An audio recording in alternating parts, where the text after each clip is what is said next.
G'day, I'm Greg Murphy and I'm here with Nathan Wallis, neuroscience educator, and in this episode we're going to be talking about fatigue and driving. Great to see you, mate.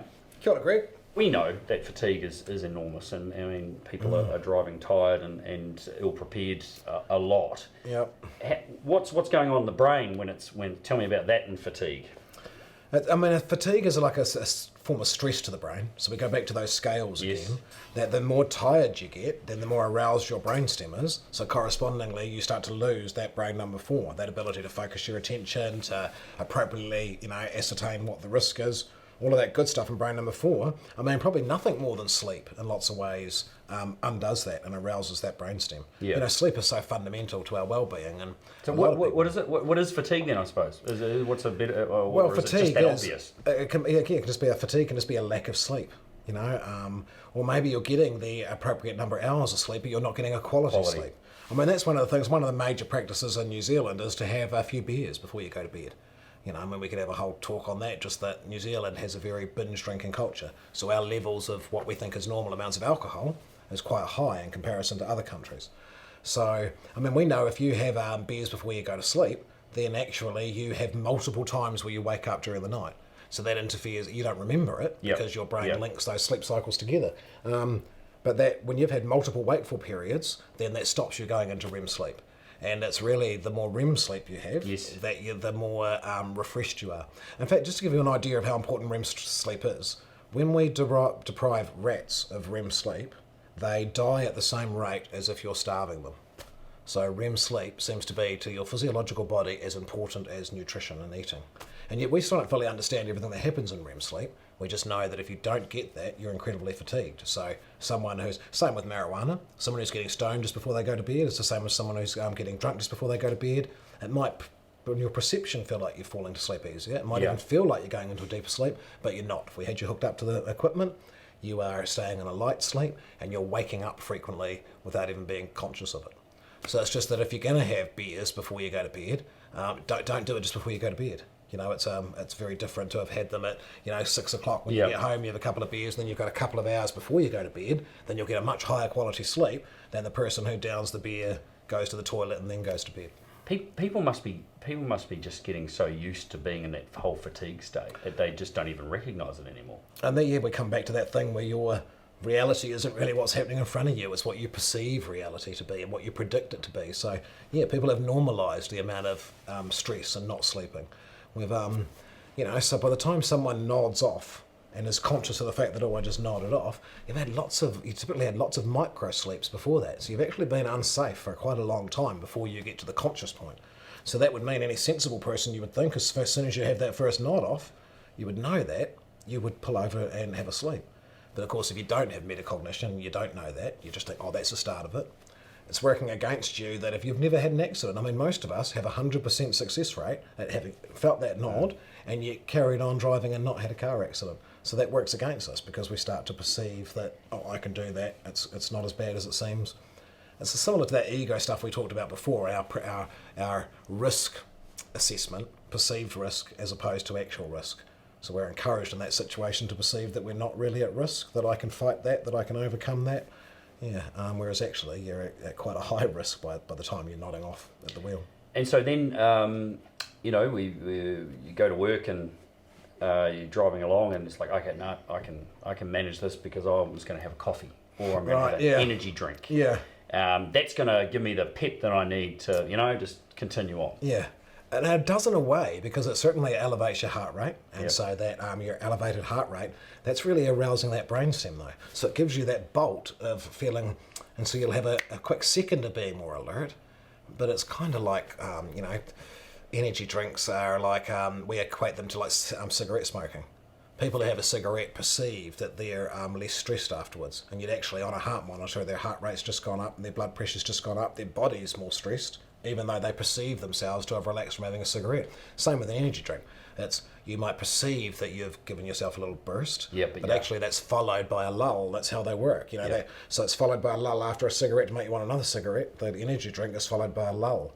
So sugar, caffeine, and the 4 things that really arouse your brainstem, so the things we want to avoid, we talk about CATs: caffeine, alcohol, tobacco, and sugar.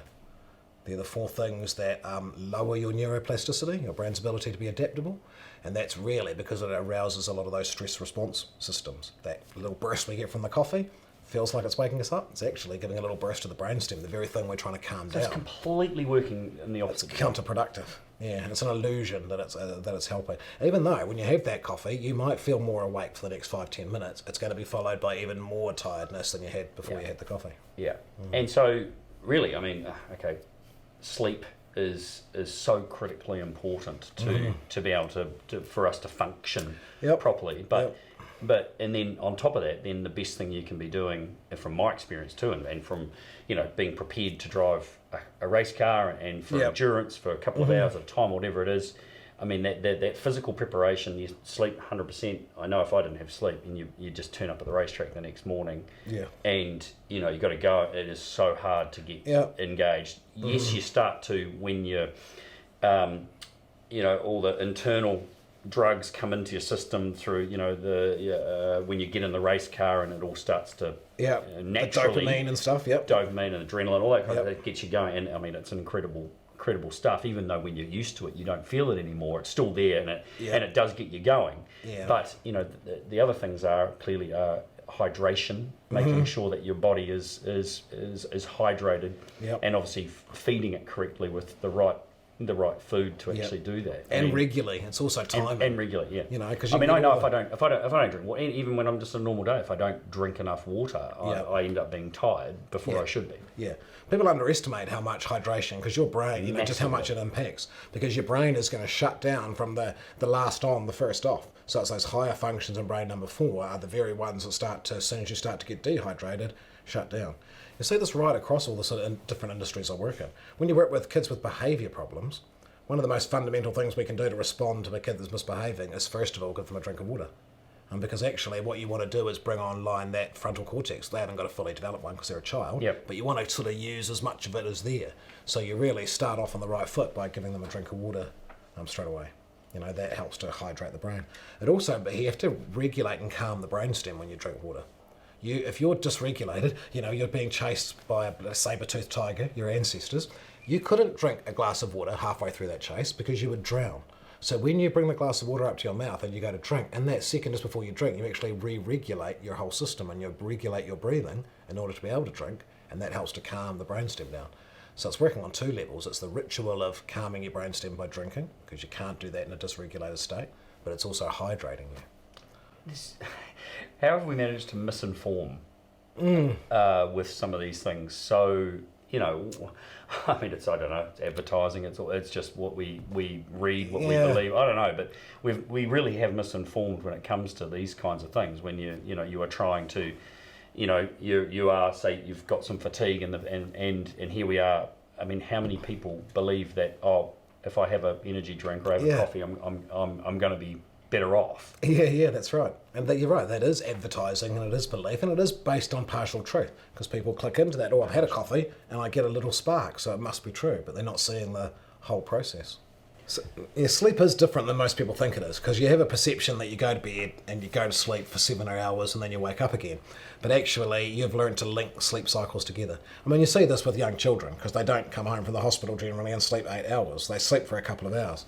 We actually have, like you have, 3 or 4 sleep cycles during the night, where you're in a light sleep, you go into a deep sleep. When we talk about REM sleep, that's just rapid eye movement, where your eyes move rapidly, and we just know that's a deep restorative sleep. But you've got 4 of these cycles throughout the night, and you learn to link your sleep cycles together. So you're not conscious of the fact that there's 4 times a night when you come close to waking up, because that's when you pull your blankets off the cover and pull the covers off your partner and roll over, and you're close to waking, but you've learned to link your sleep cycles together. Oftentimes, mothers don't ever link their sleep cycles together again. Their kids have grown up and they've started sleeping through the night, but mum still wakes up 3 or 4 times during the night. As we get older, we wake up to go to the toilet. So we're in between our sleep cycles. We can no longer sleep through. We have to get up to go to the toilet.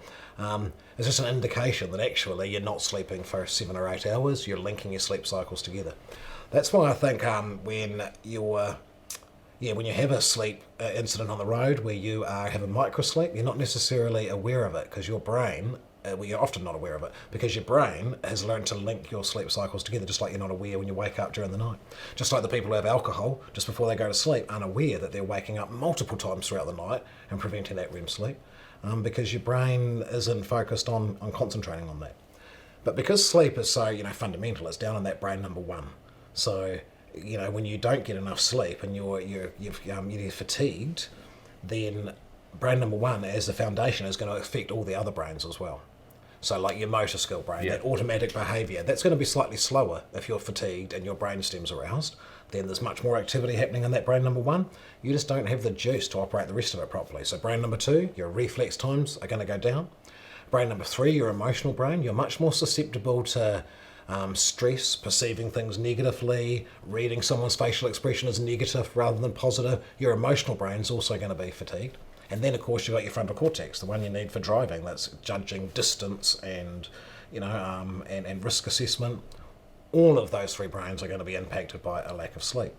So it really is, fundamental to our well-being. And if you haven't had sleep, the higher in the brain it is, but go back to those scales again, someone who's fatigued has got hardly any frontal cortex going on. So their ability to really be safe on the road, to really assess risk and stuff, they might perceive in their ego, no, I'm all right. But actually, if you're sleep fatigued, you're not all right. It's just not really biologically impossible for you to access all that stuff. And there's probably there's almost, I don't know, there probably is a worse place, but it's got to be one of the worst places to be, sitting in a cab all by yourself then. Yep. In that situation where it's all happening. Yeah. So, and then if you're... Really challenging. Yep. Have the heater up too high and you're toasty warm as well, that's going to add to that sleep inducement stuff. You're kind of in some ways set up in a cab, being isolated, being in a temperature-controlled environment. You're kind of set up in some ways to be... to fail. To fail, yeah. I would imagine, drugs is a big issue too. Yep. With these days at any time, people in any job. Yeah. But again, if someone's taking marijuana or pee or whatever it is, the effects that's going to have combined with some of those other things like fatigue as well. Yeah, and then they all have different interactions with the brain. Those drugs. Peas, are clearly a whole lot worse than marijuana. I think if people are on marijuana, they've got an understanding and their brain knows they're a little bit fatigued. They know that their reaction times are a little bit slower often. Whereas methamphetamine, creates this illusion they're actually sharper. Yeah. So people will actually believe that they're a better driver on something like methamphetamine. Whereas people don't necessarily believe that as much on marijuana because it doesn't interact with the brain in the same way. So it's particularly dangerous because you're perceiving that everything's cool. That everything's cool when you may not have slept for 24 hours, but you think, oh no, I've taken this drug that's made me Superman, whereas it's actually made you very disabled man. It's your perception. You're now riding on that automatic brain, and you're really hoping that, you're really hoping that no novel stuff does come up because your perception is that you're sharper, but if we measured you, your reaction times are way slower. That thing we talked about, how you're, 93% of what you're seeing is prediction. Yep. That'll go up a lot when you're on P. It's probably 99% of what you're seeing is prediction, and there's only really 1% left to pick up on that, on that stuff. But because you don't know it, your ego makes you even more confident. So you're massively... It just compounds. It does, it compounds, yeah. Methamphetamine is a big problem because of the way it interacts with the brain like that and fools people into thinking... Similar to what we said about the energy drinks before, that you have an energy drink, you feel like you're more sharp and alert, but actually all that stuff goes downhill, not uphill. It's just multiplied massively on That's right. drugs. Yep. So with the whole sleep thing and fatigue, if it's that you're driving along, if you have the nous to actually go, right, I'm going to take a power nap. Does it work? I personally, I think it does. Yeah. Because from experience. Yep, it does. I think that's why we call it a power nap now instead of a nana nap. Rather than it being associated with like a negative thing that you were tired, so you needed sleep, have a nana nap, we call it a power nap now because we know, NASA did all that research around just what seems to be the ideal length of sleep. Everyone's got their own genome, so people are slightly different, but I think they come up with 24 to 26 minutes. So if I am tired and I pull over on the side of the road and I have a 24-minute nap, then actually, according to their research, that gives you about 3.5 hours of alertness from a 24 minutes sleep. It is to do with how long you sleep though. It's not the longer the better. Because if you sleep for longer, you go into a more deep sleep cycle. If you then wake up, 40 minutes later, you can feel groggier and more tired than when you went to sleep. So it is about the length. But yeah, the power nap is a real thing. It does really help as long as you do it for the right amount of time. So that needs to be brought into more of a change in our culture and the way we operate, and part of what is supported for say truck drivers. Yep. If it's at that point where they need to be encouraged to actually do these things. Yeah. I wonder if there are less accidents. I mean, it'd be hard to compare, but in a country like Spain, where it's normal practice for everyone to have a siesta. I mean, I know myself, this is one of the things I learned from COVID, that actually having that afternoon sleep for about 20 minutes makes the rest of my afternoon far, far more productive than if I just go for one whole day. When I was younger, I used to think, I don't want to go to sleep. And I don't know if I could have gone to sleep when I was younger. It was hard to go to sleep during the middle of the day. I needed kids and to be sleep deprived and stuff before I could do that. But I would have thought that going to sleep in the middle of the day would just sort of disengage me, and I'd be disengaged for the rest of the afternoon. But the opposite happens. My productive period's in the morning, in the first half of the day. And the last half of the day, I do more stuff that I don't have to focus so hard on. It's a wee bit more automatic. Much harder to write an email that makes sense. That's right. Yeah. I'm trying to write a book, so I get much more book writing done in the morning and not in the afternoon. But if I have that afternoon sleep, either just that 20 minutes, that 24 minutes, then actually the afternoon's like another morning. So yeah, it'll be a wise cultural change to take on board to incorporate those sleeps. Yeah, the siesta. So with everything we've just talked about there around the sleep and trying to control that, and power naps and all the things we're doing wrong, then we go and throw in shift work. The whole rhythm of sleep, circadian rhythms. Well, that's it. So how do we go and manage all that then on top of it? Wow, your circadian rhythm and shift work don't really match up very well together. Like your circadian rhythm is basically your wake and sleep cycle. So, I go to sleep at around about 11 o'clock at night and I wake up at about 6 o'clock in the morning. So that's moderated by essentially two hormones, melatonin that makes you go to sleep. And so that's, if I'm going to sleep at 11 o'clock at night, the melatonin is building up. At 10 o'clock, I'm yawning, because I've got a fair bit of melatonin in my system. If I stay up until 11:30, I might fall asleep on the couch because I've got so much melatonin. So that's what's making you go to sleep. And then cortisol is the hormone that's waking you up in the morning. So when my alarm goes off at 6, I'm normally pretty much awake before that. I sometimes wake up at 1 minute to 6 and I'm getting up because it becomes so cyclic that your body expects that circadian rhythm. You do have this ability to adjust, because it's interesting, we seem to have a 25-hour biological clock, but we live in a 24-hour world. So when we put people into dark caves with no reference to night and day and no clocks and stuff, we find that they go into a 25-hour circadian rhythm. And because we live in a 24-hour world, that means there's always a little bit of catch-up, and you're always playing to adjust for that hour. That's why I don't wake up at exactly 7 each day. It might be a few minutes before, it might be a few minutes after, because you're always adjusting slightly. But, so how that works, it means that if you're not, if for shift work, your body takes a long time to adjust. I mean, I think this is what was happening with my brother-in-law, is that really the shift had finished. He was supposed to go to bed that day to get sleep before going to work that night, but he had just finished another shift where his circadian rhythm had been that you are awake during the day. So technically we can say he had the time to go to sleep, but it meant he had to go to sleep after only having been up for about 8 hours.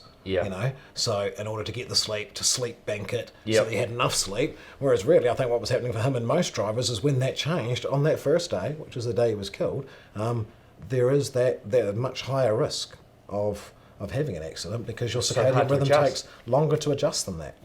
It's just not very biologically respectful to have people shifting from shift to shift, because your circadian rhythm just doesn't shift that quickly. But if you get into and you spend, I don't know, say 10 years doing shift work, night work, you're at night. Oh, you're fine then. You're fine. You're fine, because your circadian rhythm is adjusted to that. It's switching from one to the other. Doesn't matter that it's dark. That's right. You get used to your circadian rhythm. People that are always doing, the same I used to have a job where I worked night shift at a drug and alcohol detox centre, and it was 11 o'clock at night till 7 o'clock in the morning. And so for those couple of years, that was fine, because you adjusted your circadian rhythm to that. I mean, you do things to adjust. I was having to go to sleep during the day, in the daylight, so you have a face mask thing on, so because the darker it is, the more melatonin you release. So sleeping during the day can be challenging, but you compensate for those things. So we've really got to then, you've got to have really good systems in place if you're going to adjust people Yep. from doing that shift work and going from a day cycle to a night cycle. You've got to give the ability or the time to be able to prepare to biologically change. I mean, like I said in that example, it's very well theoretically to say to someone, oh, well, you've got 8 hours to go to sleep there. But if you're asking them to do that after only having been up for 8 hours, that's not really very realistic. So to switch over, there probably should have been at least an extra day. What should it be? I mean, what is there a Well, there hasn't been a lot of research to show exactly what it should be. Yeah. I'd imagine for a lot of people it's going to take more than one day. But at least having that one day where you try to go to bed and go to sleep, but you've only been up for 8 hours and you only sleep for a light time, then the next day when you go to bed at that time, it should be better. It should be better. There's a little bit of an adjustment. But I mean, for many people it's going to take 2 or 3 or 4 days to change that. So it's hard to get the literature to support actually switching someone from one to the other without having a decent break in between in order to change the circadian rhythm. But there does need to be more respect for it. Yeah, absolutely. From those that are asking people to do these things, Yep. there needs to be more time given. Yeah. You can't just turn it around. I mean, I think that's a logical thing to expect, Yep. that you can't just switch over. Just I noticed when I was in China, did lots of work in China, and drugs and like melatonin, the one that makes you go to sleep, you can just buy over the counter in China. So I noticed lots more people used that to regulate their rhythm, to change it. Oh. It's like, oh, I've only been up for 8 hours, but I need to go to sleep. I would take a couple of melatonin pills, and that's the natural chemical that puts you to sleep, helps to adjust your circadian rhythm. I mean, we don't have the free access to those. You'd have to go to the doctor to get them here. But I mean, that's biological support, but you're still going to have a higher accident rate than someone who is actually just given the time to adjust. Naturally. Naturally. I mean, that thing about being in a 25-hour biological clock, we're living in a 24-hour world, means we've got a little bit of adaptability. So you think things like daylight savings, well, that's only an hour, that we might be able to adapt easily, given this 25-hour thing. But putting that on top of a world where we're already quite sleep deprived and people are already fatigued, they're already, maybe waking up multiple times during the night. Because you see this in the statistics around the accidents. When we gain an hour, I mean, we've just gained an hour. I felt that the other day when Didn't I was I like, just? yeah, and it's like, oh no, I've got another hour. Oh, chill. Yeah. Oh, I looked at my phone. I'm like, oh, that's great. Yeah, I could literally feel it. It's like, I can chill out a bit because there's a bit of extra time. But life's given me another hour. But it works the other way. When we lose that hour. Away. So now the person, their brain could still be loaded with, filling up with melatonin. They haven't got the right cortisol to be awake yet.